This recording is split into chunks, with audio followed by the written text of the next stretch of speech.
Alguma dúvida, algum pedido especial?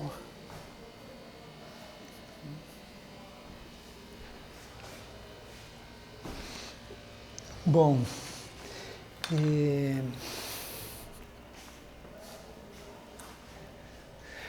vou falar um pouco mais de equações diferenciais. Em geral, elas vêm das leis de Newton. Aproveito para fazer uma propaganda, recomendo fortemente que vocês façam uma matéria de física, quem sabe física 1 ou uma mecânica, onde se começa pelas leis de Newton. Basicamente, quer dizer, as leis de Newton tem a primeira lei, que é a lei da inércia. Um corpo, se não tiver ação de forças, ele permanece parado ou em movimento retilíneo uniforme. A segunda lei, que diz que a força, vamos dizer, na versão moderna, a força é a derivada da quantidade de movimento, que é que, em geral, nos dá as equações diferenciais, né? A terceira da ação e reação. E, bom, tem uma quarta lei, que não é uma lei geral, mas é a lei da gravitação.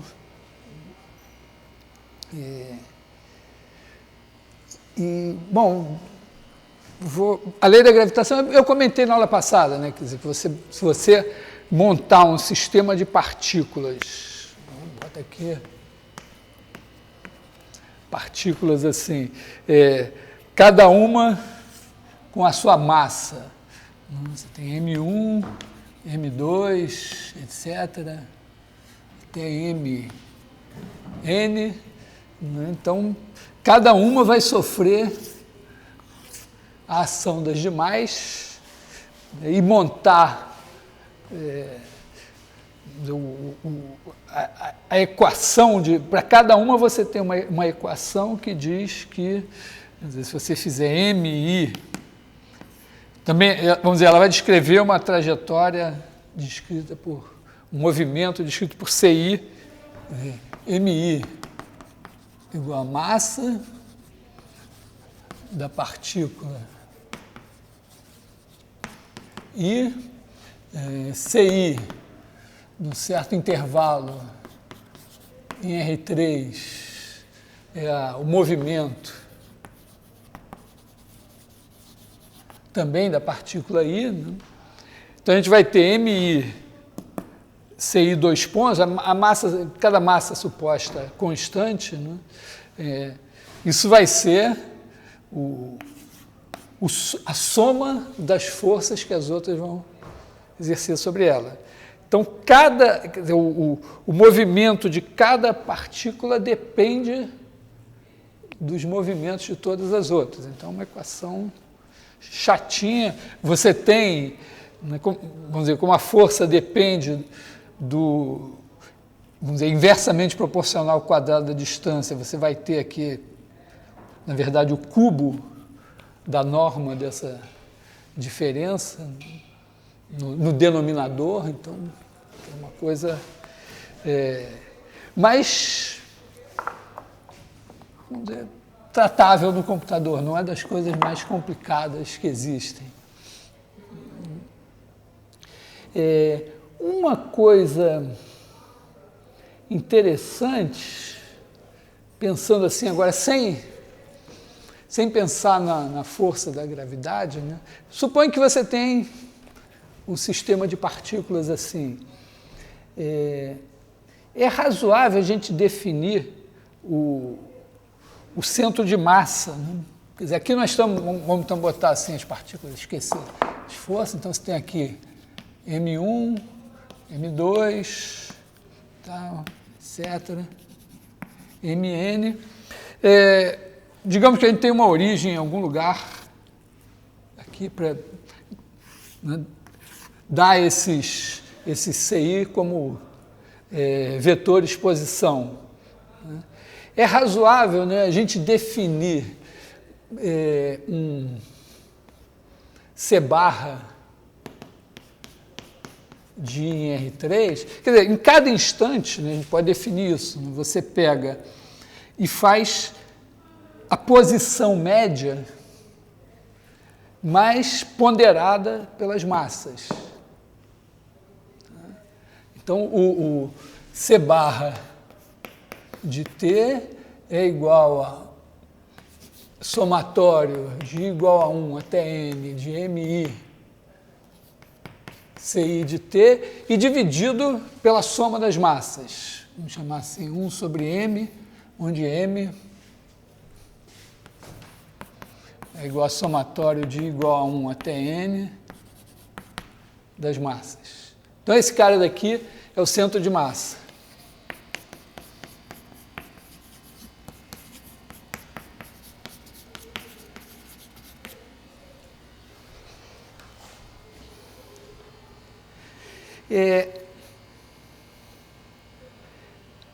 Aqui é interessante, né, você pensar o seguinte: se esse sistema está isolado, não tem nenhuma força externa, então as forças, independente de ser força da gravidade ou você pensar outra coisa qualquer, a lei da ação e reação aqui vai dizer que, tem a força, essa partícula eventualmente exerce uma força sobre essa e essa exerce a mesma força sobre aquela. Então você tem, nessa história aqui, né, uma soma de forças que é zero. Quer dizer, se você fizer M, bota esse M para cá, C barra de T e calcular a segunda derivada, ou melhor assim, bota MC de T, MC ponto de T, vamos fazer como... Isso vai ser somatório de MI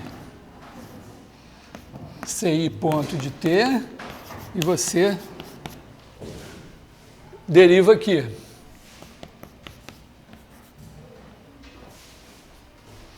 E isso é igual a somatório de igual a 1 até N da derivada em relação a T de MI CI ponto de T.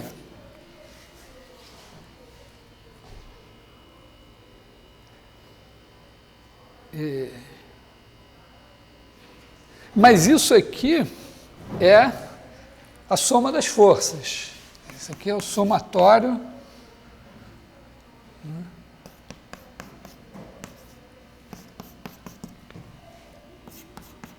posso até botar um T, que, estando o sistema isolado, supostamente é zero. Então, isso daqui vai ser zero.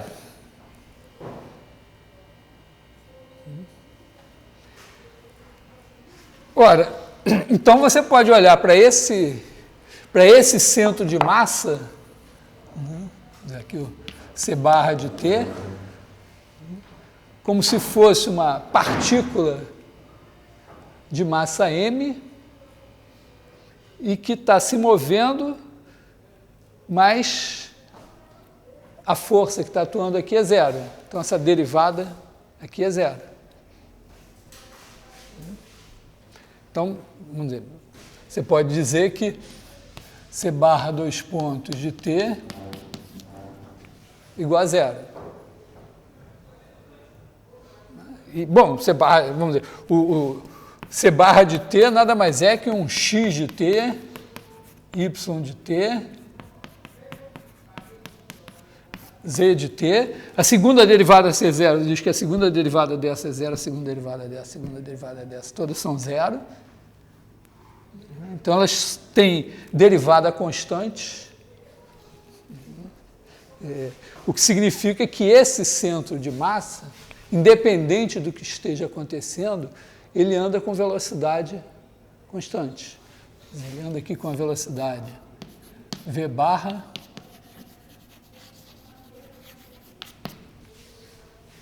constante. Uma coisa assim, quer dizer, você pega a lei e faz as continhas. Aqui, vamos dizer, passou por inventar um conceito aqui de centro de massa.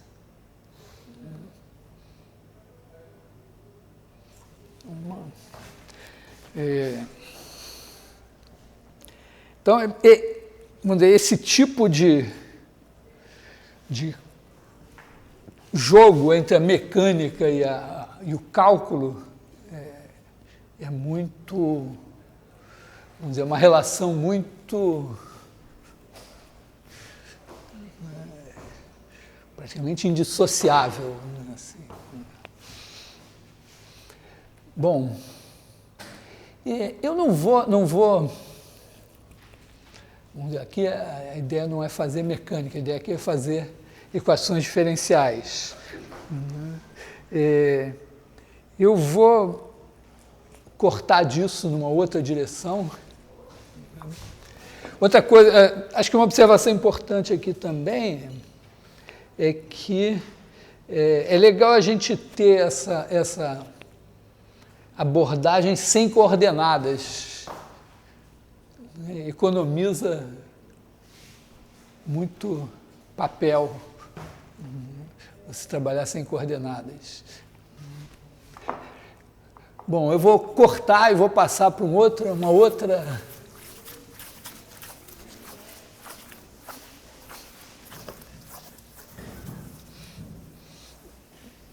questão, que é trabalhar uma equação de segunda ordem simples, que eu já falei, que é o sistema massa-mola. Né? Tradicionalmente, vamos dizer, nos livrinhos assim, você pensa isso, né? Bota uma mola aqui, bota uma massa aqui, então isso aqui tem uma massa, vou botar aqui dentro, tem uma massa M, e aí tem no repouso, você bota aqui o zero, e quando você empurra ou estica essa mola até uma posição X aqui, isso aqui é pensado como uma partícula, na verdade, né? Até uma posição X, então você vai ter uma força para cá, e considerando que o X é positivo para cá, essa força é negativa, né? Você vai ter um menos K2X, isso daqui é igual à força. E aí, bom, uma maneira de pensar é dizer, não, isso aqui é gelo ligeiramente molhado, de maneira que aqui não tem atrito ou alguma coisa parecida, não tem nenhuma outra força aqui, então você, vamos dizer, pensa esse X aqui como um X de T, isso daqui é o F de T, então você vai ter massa vezes X dois pontos de T igual a menos K2 X de T, que é uma equação que envolve segunda derivada, é muito tradicional da aplicação da segunda lei de Newton, você ter uma força dada como função da posição e, na verdade, você não conhece a posição, você quer saber como você descreve o movimento. Então, você tem um movimento e a força é dada em função da posição, isso significa você ter a segunda derivada em função da função que você quer pegar, quer achar. Então, nosso problema aqui é achar a função x. Tá? Eu vou abordar isso analiticamente, mas eu queria fazer uma pequena abordagem inicial pensando em termos de computador. Por um motivo que aqui poderia não ser justificado, quer dizer, a gente sabe resolver essa equação, mas a gente pode talvez ser um pouco menos inocente e dizer, mas não dá para acreditar que essa constante aqui seja constante, não dá para acreditar que não tem atrito. Então, você poderia pensar o seguinte, que o seu modelo seria alguma coisa assim, né? Zero aqui, aqui você tem a posição x, Então aqui você tem x de t e você tem uma força para cá, F, que é uma função de x, mas que na verdade a única coisa que você... eu diria que é razoável você afirmar o seguinte sobre essa força. Se o cara está parado aqui, a força é zero. Vamos botar x, F de x aqui. Quando o x é positivo, o F é negativo. Quando o x é negativo, o F é positivo.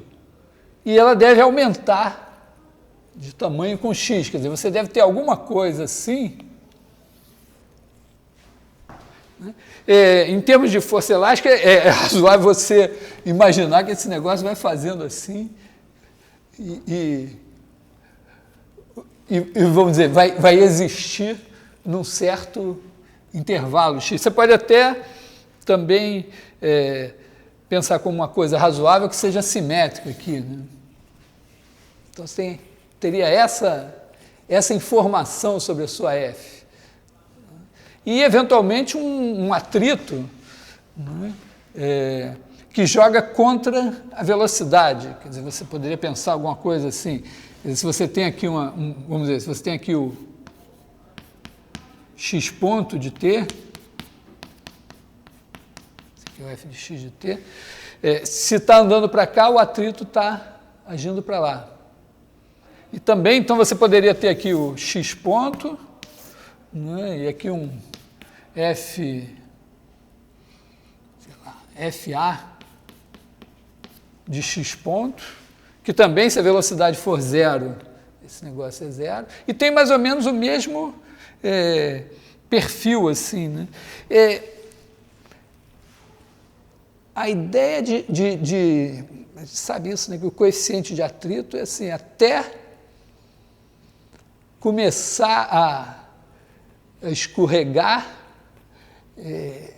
ele é mais forte, né? E até no comecinho ele é mais forte. Quer dizer, quando aumenta a velocidade, o atrito começa a ceder, né? Você teria talvez um perfil também, uma coisa assim. E aí, o que você pode jogar nessa história é uma análise qualitativa, tentar entender o comportamento desse negócio. Não deve ser muito diferente vamos dizer, do que a solução daqui dará. A experiência da gente é alguma coisa assim, né? Tem algumas surpresas, dependendo da relação entre o coeficiente de atrito e o da força, né? Vocês já viram coisa assim de porta com mola, né?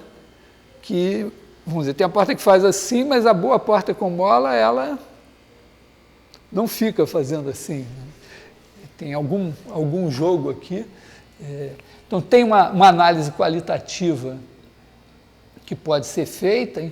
Um poderoso aliado aqui é a ideia de energia. Você tem aliás, energia eu não sei o que é, parece que ninguém sabe muito bem o que é. Não, pelo menos no livro do Feynman ele diz que energia você sabe medir, ver como é que conservou, se está igual que era antes. Tem até uma história engraçada do menino que vai brincar com um amigo do apartamento do lado, tem uns cubinhos, aí ele leva aliás, na verdade, assim, todo dia ele tem os cubinhos, aí no final do dia a mãe vai lá, guarda os cubinhos, ela conta, tem sempre a mesma coisa. É a conservação da energia. O dia que ele vai brincar, um dia ele voltou, ela conta, tem mais cubinho do que tinha antes. É inexplicável isso, mas é porque ele foi brincar com o colega do apartamento do lado e aí voltou com os cubinhos do colega, por isso que tinha mais. Então, energia é uma coisa assim que você sabe que, vamos dizer, ela não se cria do nada, você conserva, se perde por algum motivo, se ganha por algum motivo. Então, aqui você pode colocar uma energia cinética associada a essa velocidade aqui e criar uma fantasia interessante quando você tem uma certo tipo de força, você criar uma energia potencial associada ao seu sistema e jogar uma conservação de energia, saber que essa dissipação aqui, esse atrito pode dissipar a energia, tendo atrito a energia diminui. Tem umas coisas bem matemáticas que eu não vou explorar nesse momento, que podem ser feitas aqui assim. Mas o que eu queria pensar nesse caso aqui vou apagar para escrever assim. Quer dizer, imagina que você tem, você vai ter a função x de um certo intervalo. Vamos botar em R, para simplificar a nossa vida, né? E você tem o x dois pontos igual a um f de x.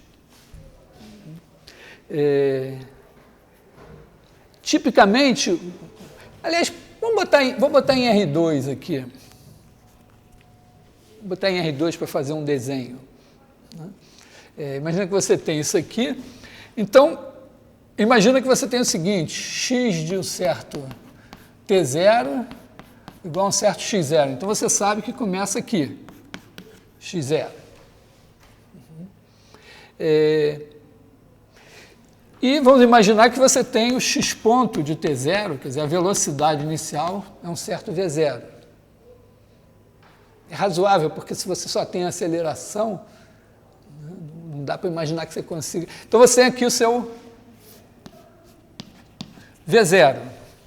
E aí, computacionalmente, vamos dizer, não é que só tem uma coisa, mas tem uma coisa óbvia para ser feita, que é você dizer, bom, eu vou fixar um ΔT igual a H, vou olhar aqui para o meu intervalo I, vou pensar o T0 aqui, vou olhar só para frente, ele continua para trás, né? Mas vamos olhar assim, cada pedacinho desse aqui é H, então você diz, bom, o meu x1 vai ser o quê? Eu pego x0, x1 igual a x0 mais h v0. Não há nada mais natural, né? Então, você vem aqui, hv0, x1. E agora a ideia é fazer a mesma coisa. Vamos dizer, fazer x2 igual a x1 mais hv1. Só que você precisa do V1, você não tem, mas é esse cara que vai te dar o V1. Né? Quer dizer, aqui você pode dizer, bom, agora eu vou fazer V1 igual a V0 mais H f de x0. E agora eu posso fazer isso. Aqui eu faço V2 igual a V1 mais H f de x1 e assim você vai. Então, quer dizer, você tem que programar isso, né? Que você vai fazer, o x vai receber o valor x mais hv. Eu nunca sei se eu boto 2 pontos, aqui eu tenho que botar 2 pontos.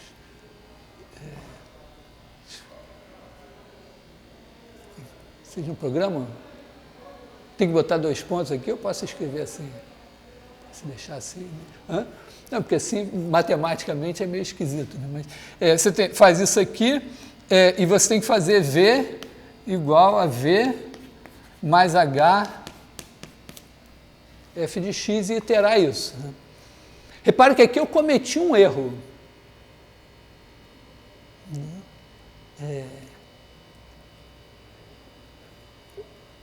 Cometi um erro, né? Porque aqui, se está nessa ordem o meu programa, eu não estou fazendo f de x0, aqui estou fazendo f de x1.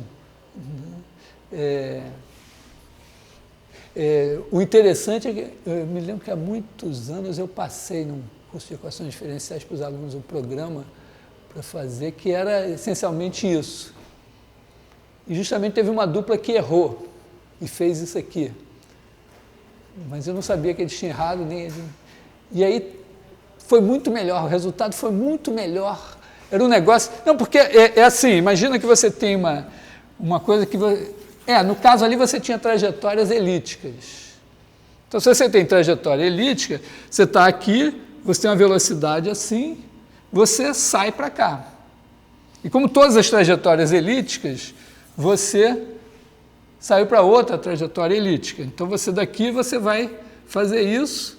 Então, o que você vai fazer é uma coisa que vai espiralar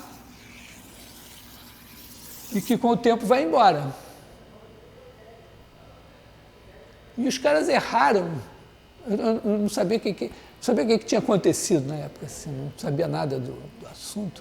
E o negócio não ia embora, ficava aqui meio oscilando em torno, vamos dizer, aqui em torno da trajetória certa. Eles tinham cometido esse erro aqui. E eu queria discutir por que esse erro é benéfico, por que é melhor fazer isso do que isso. Então vamos...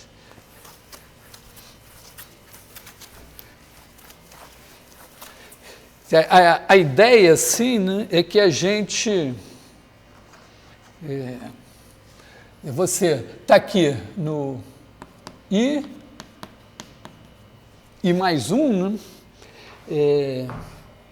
I menos 1.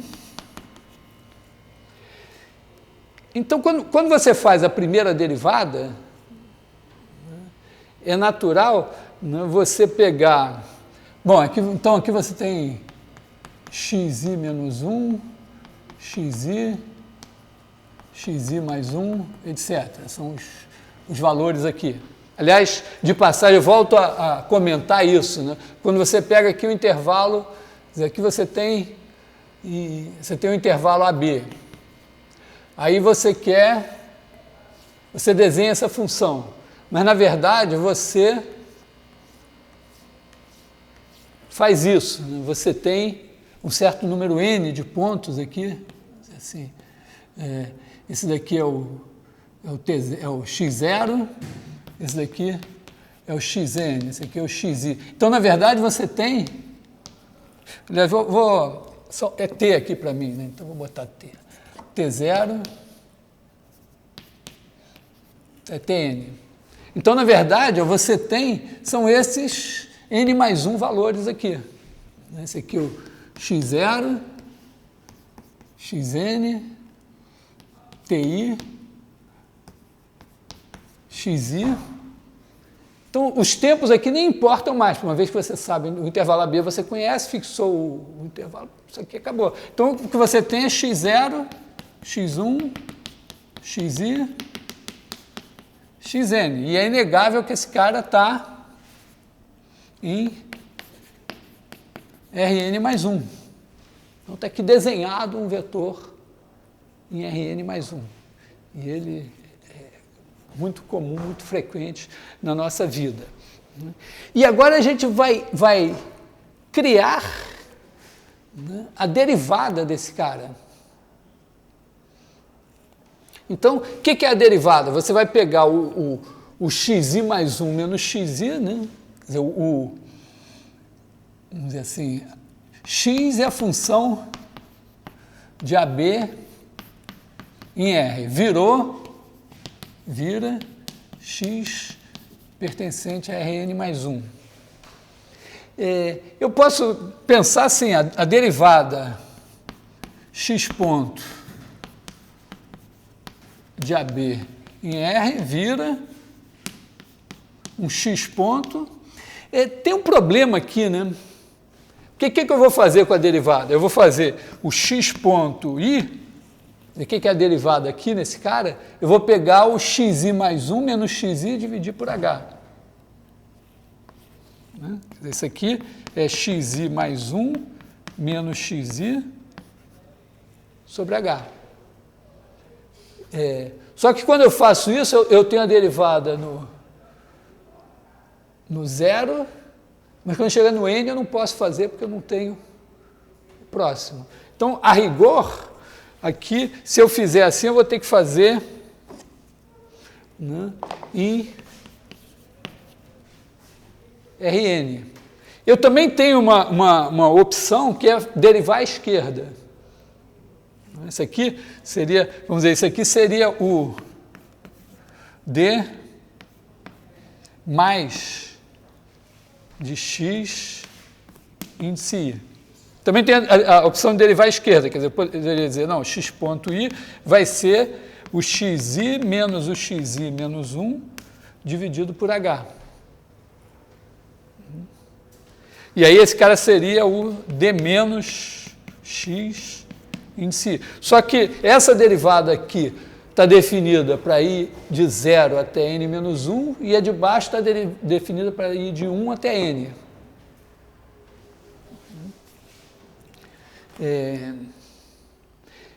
Mas são operadores lineares, olha só. Quer dizer, o que é d+? Se você pegar d+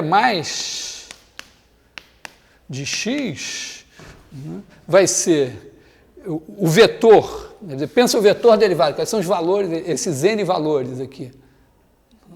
Você vai pegar, vai ser, vê se estamos de acordo aqui, 1 sobre h, e aí você vai ter menos 1,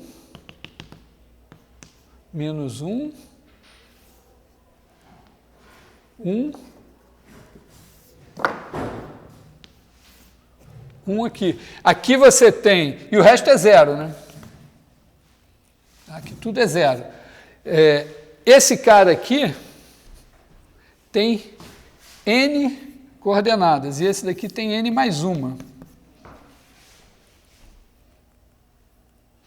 Quando você pegar, vamos dizer, aí você vai multiplicar esse cara daqui por x0, xn. Aí o que vai acontecer? Ó, essa linha aqui que tem n mais 1 multiplicada por esse cara daqui vai dar x1 menos x0 dividido por h. A segunda, x2 menos x1 dividido por h. A última, xn menos 1 dividido por h. Aqui é uma transformação linear de Rn mais 1 em Rn. Se você usar a d-, você vai ter a mesma coisa aqui, só que vamos dizer, você vai ter que, peraí, é isso mesmo? É o xi mais 1 menos xi, só que aqui você vai ter que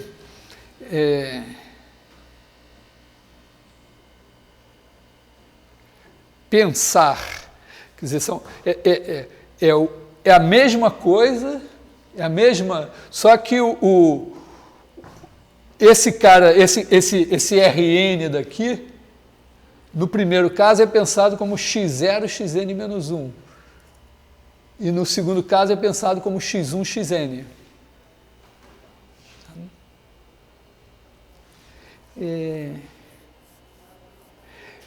Agora é chato isso, você ter uma derivada do espaço.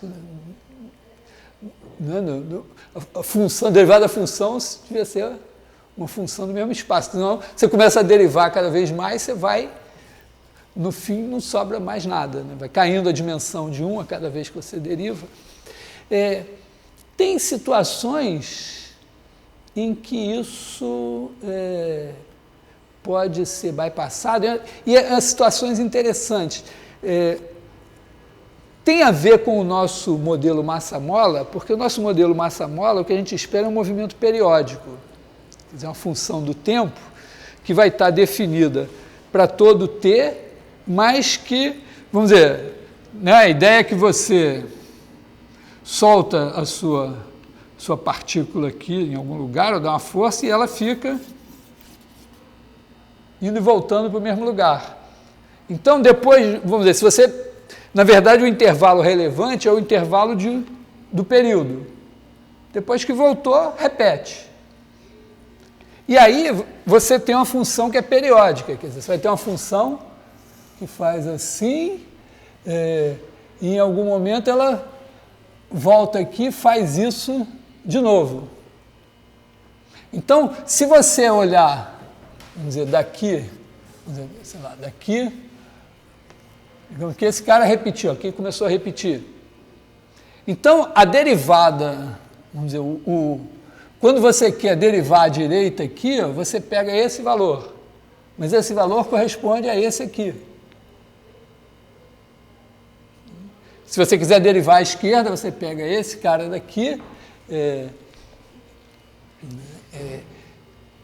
aliás, aqui não tem problema, mas quando você quer derivar à esquerda, aqui você pega esse cara, tem esse aqui. Então, eu vou fazer essa hipótese para simplificar a nossa vida. Tá legal? Quer dizer, o que significa essa hipótese? Deixa eu agora apagar o quadro e limpar, vou refazer aqui a nossa conta aqui. Digamos que eu estou aqui num certo período, então aqui eu estou no A, podia fazer de 0, né? Mas vamos dizer, você faz alguma coisa assim, mas aqui você volta na mesma coisa. E aí, continua para cá. Então, você pode fazer o seguinte, né? Esse cara aqui é igual a x0, aí você tem t0, né? Até o b, que é o tn. Só que para todos os efeitos, o tn é como se fosse o t0. Quer dizer, você vai ter um cara assim, x0, xn, está em Rn mais 1, só que xn é igual a x0. Tá legal? Depois que você chegou aqui no B, o valor é o mesmo. Então, na verdade, a gente vai estar num subespaço de Rn mais 1.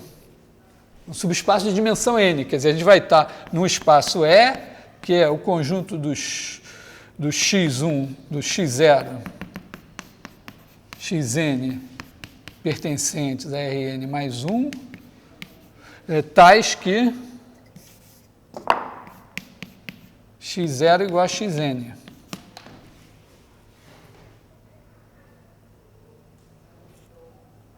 A rigor significa que você não precisa botar o x0, quer dizer, você podia botar x1, xn. Quer dizer, esse espaço ele é descrito por x1, xn. Então a gente podemos trocar esse cara pelo Rn. Porque o que a gente quer fazer? A gente quer fazer a derivada em todos os pontos. Então, a derivada no n vai ser a derivada no zero. Porque, na verdade, você está pensando que também aqui, vamos dizer, para cá, na verdade, esse R não é o Rn mais 1, é um RZ, um R elevado a z, que para cada número inteiro tem um cara.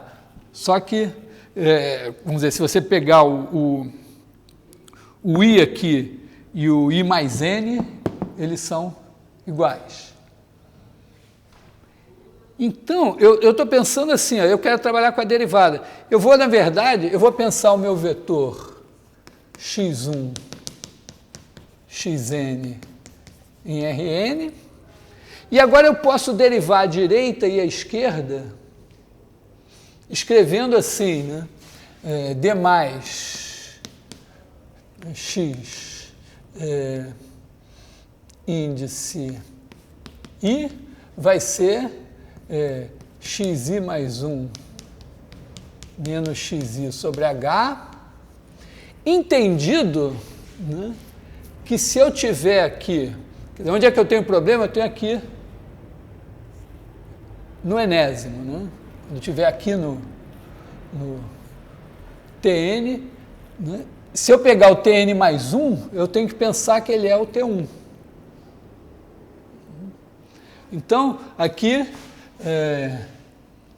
vamos dizer, a hipótese, com xn mais 1 igual a x1. Eu poderia dizer, na verdade, né, que aqui, em vez de a gente estar indexando pelos... A gente está indexando pelos inteiros de 1 a n, só que a soma aqui é módulo n. Então, n mais 1 é 1. Tá? E quando eu fizer d menos de x índice i, isso vai ser xi menos 1 sobre h, também aqui entendido que x0 é igual a xn, na hora que eu tiver que fazer a conta com x0.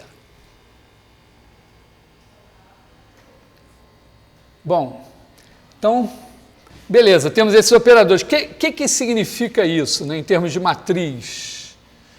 Você vai ter essa matriz aqui, que vai aplicar no x1, xn. Quando você vai derivar à direita, né, você vai ter menos 1, 1, tudo aqui, menos 1 vem até aqui, vem os 1's todos aqui assim, até esse 1 aqui. Esse cara daqui seria o xn mais 1 menos o xn, só que o xn mais 1 é o x1, então vai ter que ter um 1zinho jogado aqui, solto. Essa vai ser a nossa matriz. O que não está aqui é 0. Tá legal?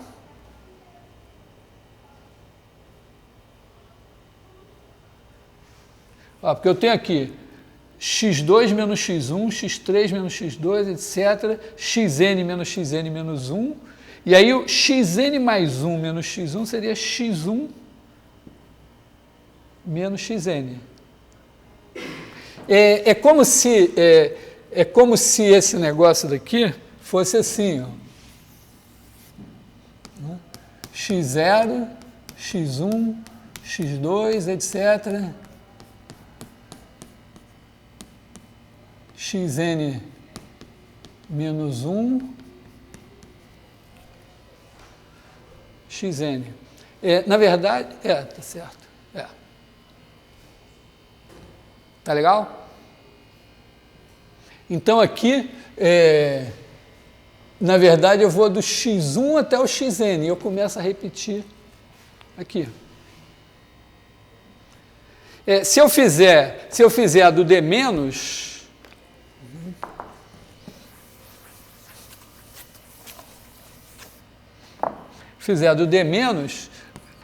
d menos de x em si vai ser... Bom, não vou repetir a conta aqui, vou só botar a matriz, né? A matriz eu vou ter menos 1,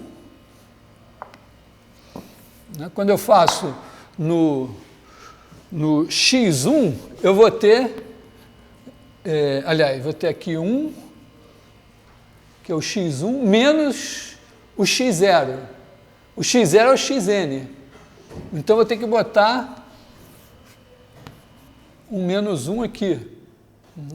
E aí eu vou aqui, 1 todo mundo, com menos 1, 1, menos 1, 1.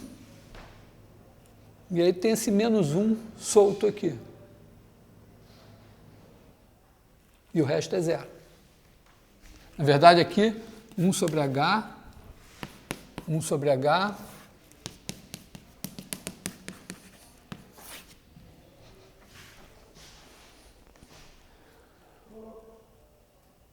Muito bem, mas eu estou interessado na segunda derivada. Aí, antes de eu fazer a conta, vê se não é razoável isso. Olha. Eu tenho, é uma questão de justiça. Eu sou libriano, eu tenho muito essa preocupação do equilíbrio.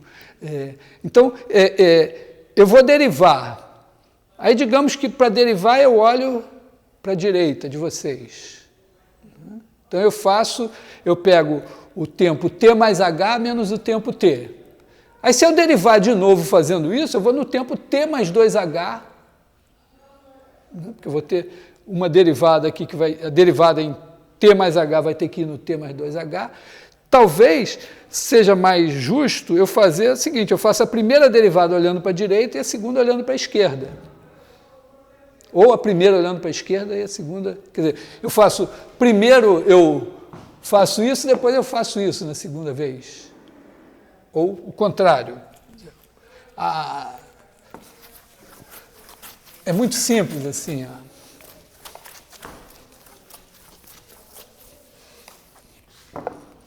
A ideia, né?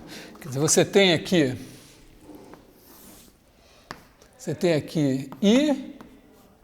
I mais 1, I mais 2, I menos 1, I menos 2. São os tempos aqui, né? Então, você vai pegar, né, na primeira derivada, você vai pegar xi mais 1 menos xi sobre h. É a derivada em I. Se você fizer agora a derivada em I mais 1, isso aqui é a primeira derivada. Se você derivar em I mais 1, você vai ter que pegar e fazer a mesma coisa aqui, quer dizer, fazer xi mais 2 menos xi mais 1 sobre h, e aí você tem que fazer isso e dividir por h. Claro, isso vai te dar o quê? Vai te dar sobre h2, você vai ter xi mais 2, menos 2xi mais 1, mais xi sobre h2. Então, a segunda derivada vai estar dependendo do valor aqui, do valor aqui, do valor aqui. Se você fizer as duas para a esquerda, serão esses aqui. Se ao contrário, você fizer, disser assim, bom, eu vou fazer as derivadas, a primeira derivada eu vou derivar olhando para a direita e a segunda olhando para a esquerda, então a primeira derivada eu vou fazer xi mais 1 menos xi sobre h. Para fazer a segunda, eu vou pegar essa que é a derivada em I e vou fazer ela menos a derivada em I menos 1. Então, eu vou fazer menos xi menos 1 sobre h, divido por h, isso vai me dar xi mais 1 menos 2xi mais xi menos 1 sobre h2. Assim, não precisaria de nenhuma explicação maior, talvez, para dizer, não, essa é melhor.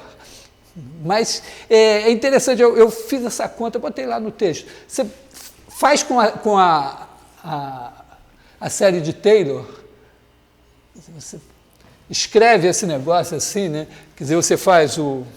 Porque isso aqui é função, vamos dizer, pensa esse ponto aqui como sendo zero, né? Isso aqui é como se fosse uma... Você vai fazer o f de... Quer dizer, o x de ti mais 1 menos x de ti. Você pode escrever como x ponto de ti vezes h mais x2 pontos de ti sobre 2h2, mais o que você quiser. Então, e olhar isso como uma aproximação assim, pela série de Taylor ou pelo polinômio de Taylor. E aí tentar fazer uma análise do que vai acontecer, faz pelo polinômio de Taylor mesmo, o que vai acontecer aqui quando você aproxima assim e quando você aproxima assim. E você vê que realmente, vamos dizer, esse daqui é melhor.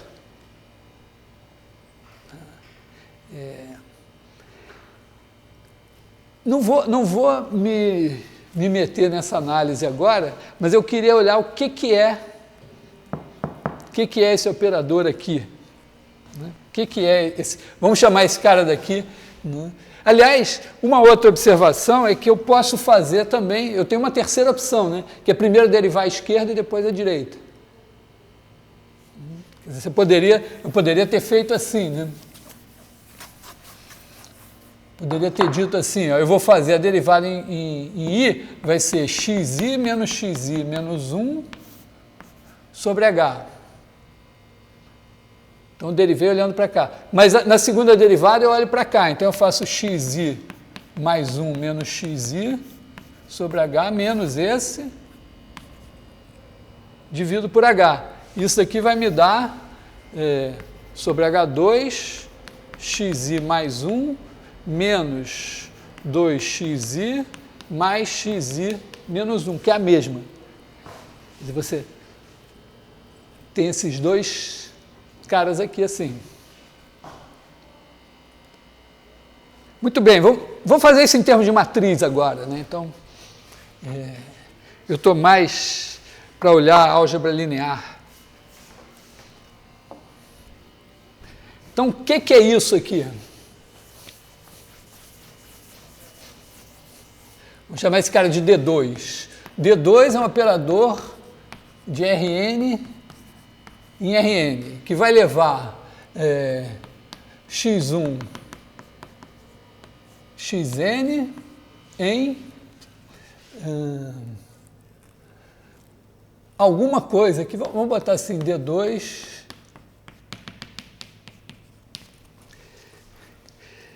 vamos olhar em termos de matrizes, né? Vamos botar a matriz desse cara aqui, porque ele claramente é linear. Você tem aqui que botar 1 sobre H2,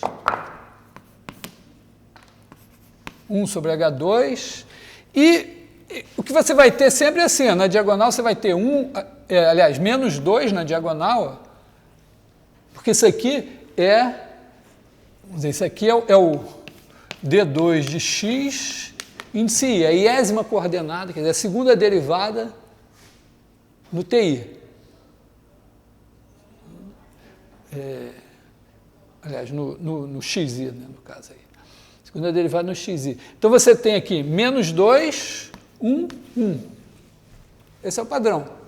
Então, você tem aqui uma diagonal superior aqui de 1s, uma diagonal inferior aqui de 1s, tem um menos 2 aqui, tem um menos 2 aqui, só que tem um problema aqui faltando, né?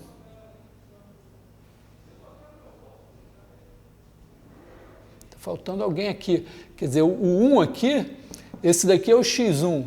Então, esse aqui seria o x0. Então, aqui tem o 1 desse daqui. E aqui tem o 1 desse daqui. Então, é isso. Tem uma coisa interessante nessa matriz aqui, né? Que ela é simétrica.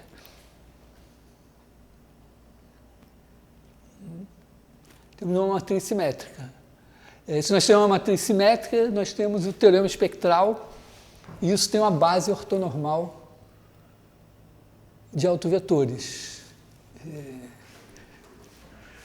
E repara que aqui não dá para brincar de diminuir a dimensão, não tem muito... Você vê aqui que o significado, vamos dizer, a intuição desse negócio vem, ela é tanto melhor quanto maior for o n, né?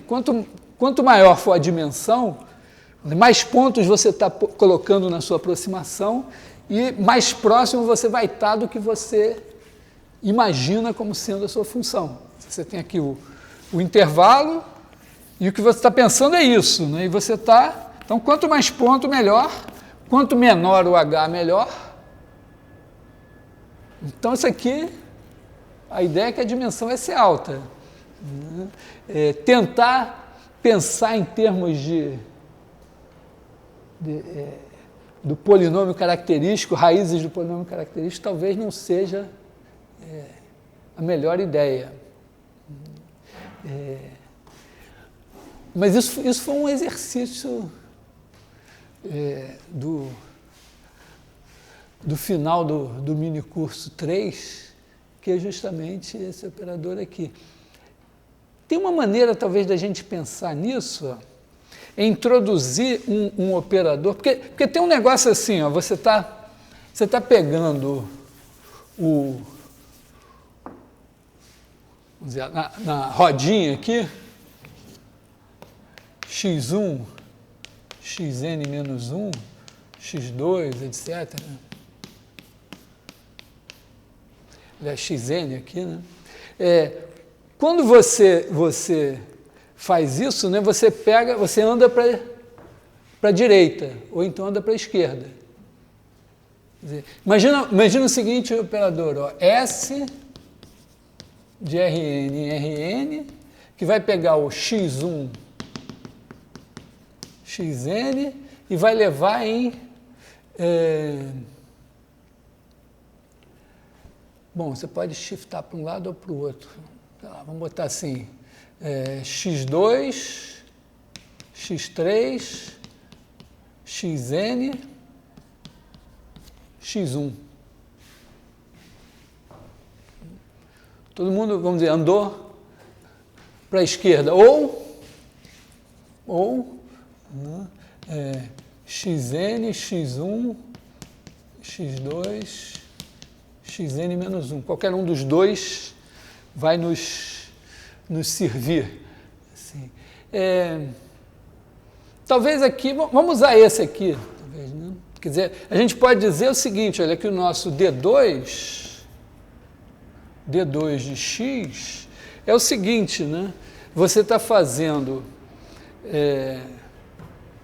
lembrando, né, que você está fazendo xi mais 1 menos 2xi mais xi menos 1 sobre H2. Então, você tem 1 sobre H2, o xi mais 1 é você fazer o S. Esse aqui você tem S, depois menos 2xi é menos 2 vezes a identidade, e o xi menos 1 é pegar esse daqui, né?